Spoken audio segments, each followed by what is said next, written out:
Hello friends, அனைவருக்கும் வணக்கம். Welcome to Bharathi பாடசாலை. இப்போ நம்ம எதை பற்றி பார்க்க போகிறோம்னு பார்த்தீங்கன்னா, டிஎன்பிஎஸ்சி எக்கனாமிக்ஸில் ப்ரீவியஸ் இயர் என்ன கொஸ்டின் கேட்டான்னு பார்க்கலாம்.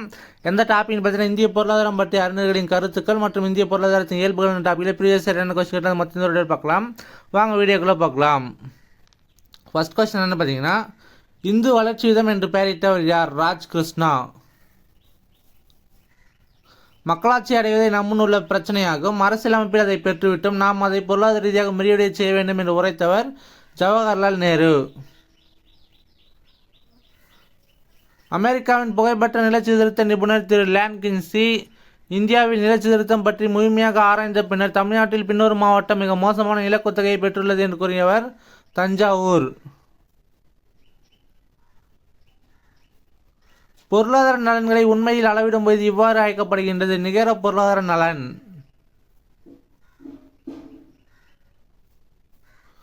பொருளாதார வளர்ச்சியை நிர்ணயிக்கின்றது. வாணிபம் மற்றும் வர்த்தகம் பொருளாதார வளர்ச்சியை நிர்ணயிக்கின்றது. பின்வரும் நாடுகள் சமதர்ம பொருளாதார முறையினை பின்பற்றுகின்றன: சீனா, கியூபா, வியட்நாம், வடகொரியா நாடுகள் சமதர்ம பொருளாதார முறையை பின்பற்றுகின்றன. ஆளுமையின் வகைப்பாட்டை பற்றி கூறியவர் மார்க்ஸ் வீபர். உயர்குடியினர் அல்லா கோட்பாட்டை பற்றி கூறியவர் காரல் மார்க்ஸ். பின்வரும் இணையில் ஒருவர் பொருளாதாரத்தின் தந்தை, மற்றவர் நவீன பொருளாதாரத்தின் தந்தை என்று எனப்படுவார். சரியான இணையை தேர்ந்தெடுத்தீர்கள். ஆடம் ஸ்மித் மற்றும் ஜே.எம். கின்ஸ். ஆடம் ஸ்மித் பொருளாதாரத்தின் தந்தை, ஜே.எம். கின்ஸ் நவீன பொருளாதாரத்தின் தந்தை. ஆடம் ஸ்மித்தின் நாடுகளின் செல்வம் என்ற மிக உயர்ந்த நூல் வெளியிடப்பட்ட ஆண்டு கிபி 1776. இந்தியாவில் நுகர்வோரின் விரும்பத்தக்க செயலானது எந்த அளவு உணவின் அளவை எடுப்பதற்கு பாதுகாப்பு கொடுக்கிறது என்று கூறியவர் டண்டேக்கர் மற்றும் ராத். பொருளாதாரத்தில் பொதுநிதி என்ற நூல் யாரால் எழுதப்பட்டது? ஏ.சி. பிகு. வரி தாங்கும் திறன் என்பது நாட்டில் உள்ள மக்களால் ஏற்றுக்கொள்கின்ற வரி சுமையாகும் என்பதை விளக்கியவர் பேராசிரியர் ஜோசியா ஸ்டாம்ப். பொது பொருள் என்பது சமூக விருப்பமாகவும் தகுதியான விருப்பமாகவும் வகைப்படுத்தியவர் பேராசிரியர் மஸ்கிரேவ். நல்ல பணம் கெட்ட பணத்தினால் விரட்டப்படுகிறது என்ற கூற்று யாரால் சொல்லப்பட்டது? Sir Thomas Gresham. அறிவியல் சமதர்மத்தை தோற்றுவித்தவர் காரல் மார்க்ஸ்.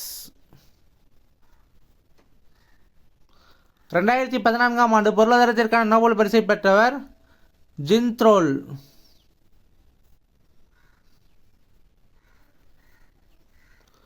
பொது செலவின் புனித விதிகளை வழங்கியவர் பேராசிரியர் சிராஸ்.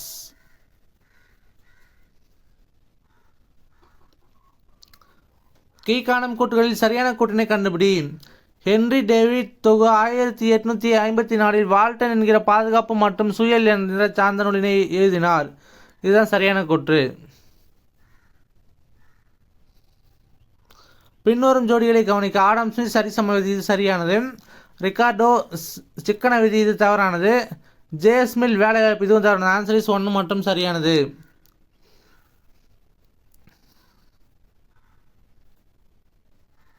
இந்திய அரசாங்கத்தால் எந்த வருடம் எம்டிஎன்எல் நிறுவப்பட்டது? 1986. மைய இடக்கோட்பாட்டை அறிமுகப்படுத்தியவர் யார்? வால்டர் கிறிஸ்டாலர்.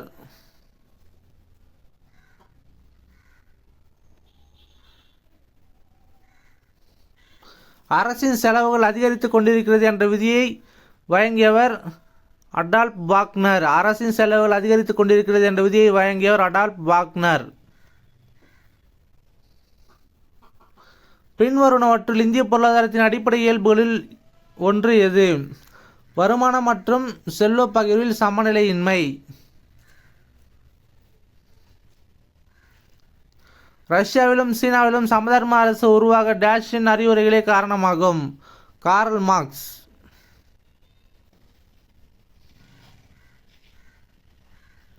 சமுதாய ஒப்பந்த கொள்கைக்கு ஆதரவு தெரிவித்தவர் ரூசோ. மைய வங்கி நாட்டின் கடனை கட்டுப்படுத்தும் ஒரு அமைப்பாகும் என மைய வங்கிக்கு இலக்கணம் வகுத்தவர் H.S. ஷா.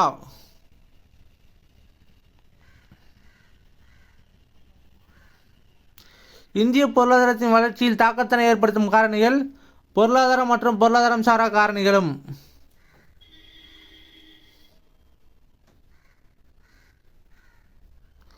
ஆடம் ஸ்மித் செல்வ இலக்கணம், ஆல்பர்ட் மார்ஷல் நல இலக்கணம்,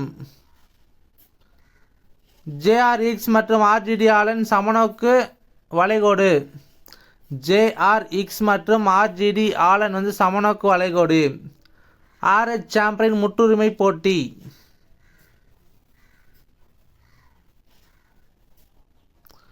மகள்வாரி விவசாய முறை முதலில் துவங்கப்பட்டது எங்கு? ஆக்ரா. தொழிற்சாலைகளின் அமைப்பு கொள்கை என்ற நூலின் ஆசிரியர் ஜிஎன் ட்ரோவ்.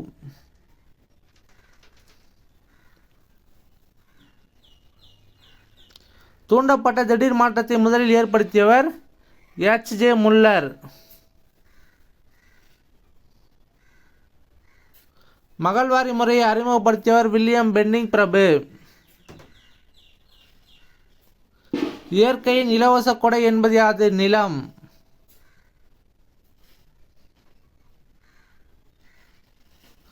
இரட்டைத்தன்மையுள்ள இந்திய பொருளாதாரம் எதை குறிக்கின்றது என்றால் வளர்ந்த மற்றும் வளர்ச்சி பெறாத பொருளாதாரங்களை ஒன்றிணைத்தது.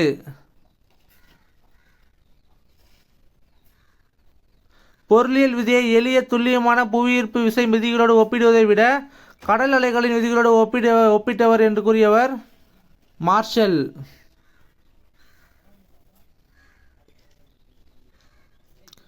நவீன அரசு டேஸ் அரசாகும்? மக்கள் நல அரசு. பொருளாதார சீர்திருத்தங்களின் செயல்முறை யாரால் மேற்கொள்ளப்பட்டது? பி.வி. நரசிம்மராவ்.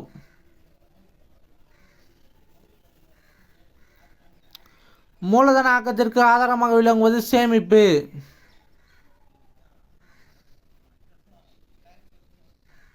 பொருளாதார வளர்ச்சி நிலைகளை வரிசைப்படுத்துக.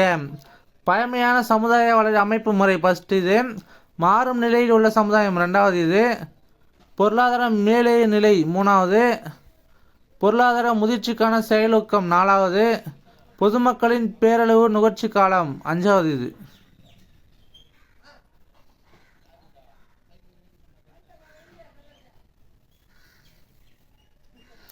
முன்னேறிய வயது பிரமிடு சரியும் பொருளாதாரம், பின்னடையும் வயது பிரமிடு முன்னேறிய பொருளாதாரம், இடைப்பட்ட வயது பிரமிடு வளரும் பொருளாதாரம், மால்தஸின் கோட்பாடு மக்கள் பெருக்கம்.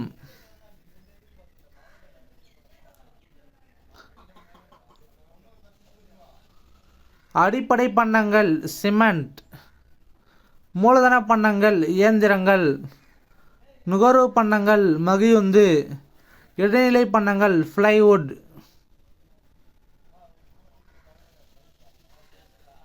அனைத்து பொருளியல் வாய்வும் திட்டமிடுதலை உட்படுத்தியது யார் கூற்று? Lionel Robbins. திட்டமிடுதலுக்கு ஒரு வலிமை மிக்க தகுதி வாய்ந்த மற்றும் ஊழலற்ற ஆட்சி செய்தற்கு அத்தியாவசியமானது யார் கூற்று? Arthur Lewis. ஒரு நாட்டின் மூலதன ஆக்கம் எதை சார்ந்துள்ளது? சேமிப்பு. கீழ்கண்டவற்றுள் எது ஒன்று மூடிய பொருளாதாரம்? பிற நாடுகளின் வாணிபம் மேற்கொள்ளாத பொருளாதாரம். இதுதான் சரியானது.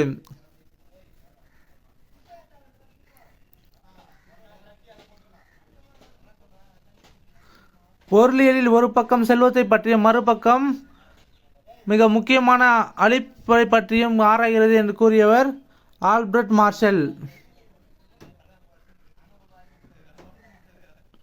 வர்க்க போராட்டமே வரலாறு ஆகும் என்று கூறியவர் கார்ல் மார்க்ஸ். பின்தங்கிய நாடுகளின் குறைவான மூலதனாக்கமே வறுமைக்கு அடிப்படை காரணம் என்று கூறியவர் ராக்னர் நாக்ஸ்.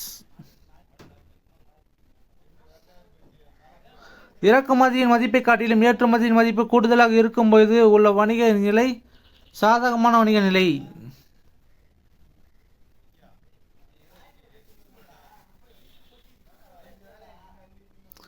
ஆடம் ஸ்மித் பொருளியலின் தந்தை, ஜே.எம். கீன்ஸ் புதிய பொருளியலின் தந்தை, சாபத் வாராந்திர விடுமுறை, ஹூப்ளி வருடம்.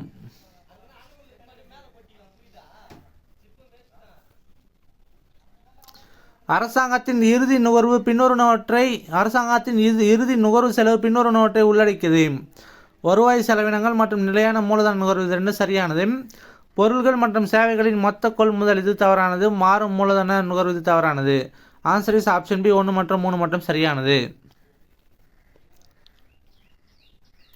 அடுத்த கொஸ்டின் பார்க்கலாம்.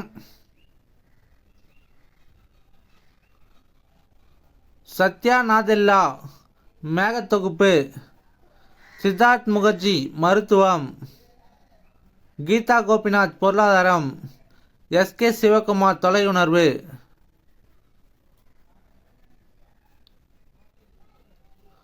ஒரு நாடு அதன் செலவுகளை கட்டுக்குள் வைத்திருக்கும் பட்சத்தில் அதன் வருமானம் குறைவாக இருந்தாலும் பாதகமில்லை என்ற கூட்டை கூறியவர் திருவள்ளுவர்.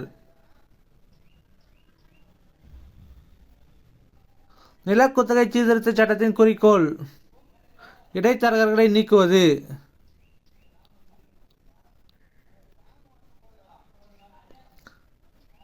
ஓகே ஃப்ரெண்ட்ஸ், இந்த வீடியோ உங்களுக்கு பிடிச்சிருந்தா லைக் பண்ணுங்கள், உங்கள் ஃப்ரெண்ட்ஸுக்கு ஷேர் பண்ணுங்கள்.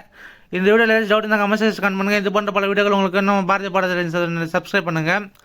இது மாதிரி நம்ம ஹிஸ்ட்ரியில் ப்ரீவியஸ் இயர் கொஸ்டின்ஸ் பற்றி போட்டிருக்கோம், அதையும் பார்க்கறதுனா பாருங்கள். Thank you friends.